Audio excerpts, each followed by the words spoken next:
Gloria, at the festival, you worked for the Independent Research Service. That's right. Well, exactly when did your own association with the CIA start, and in what fashion? Did they come to you, or did you go to them? In 1958, when I came home from India, I discussed with student leaders, past and present, many of them active with the National Student Association, this kind of small foundation to encourage Americans to go. They thought it was a good idea, too. I was then told by foundations and professors and friends that I should not do this, that I would get in trouble with the House Un-American Activities Committee, the American Legion, all of those 50s people. And I became convinced that it was impossible.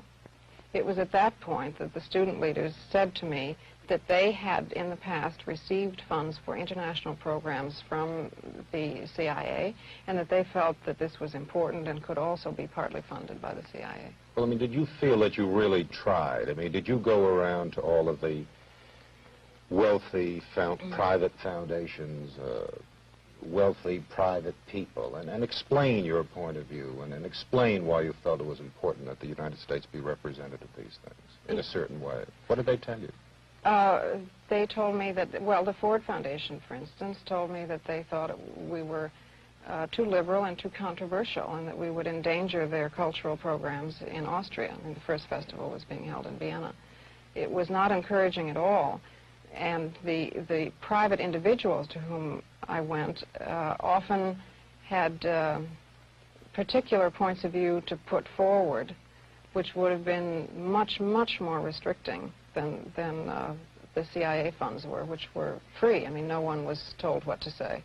You mean they were free? You mean to say it was easier for you to work for the CIA than a private organization? That's right. And the reason I think that comes as a surprise, as it did to me at the time. I mean, I had the conventional liberals' view of the CIA as a right-wing incendiary group, and I was amazed to discover that this was far from the case, that they were enlightened, liberal, nonpartisan activists of the sort who characterized the Kennedy administration, for instance.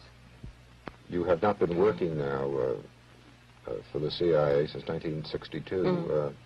You still criticize. You were down recently in Washington? Yes, when the story broke that I had once been, that I had for 4 years been a Central Intelligence agent, I was demonstrating outside the Pentagon underneath Mr. McNamara's office against bombing in Vietnam. And this didn't precisely fit with the image of a CIA agent, but then neither does the CIA.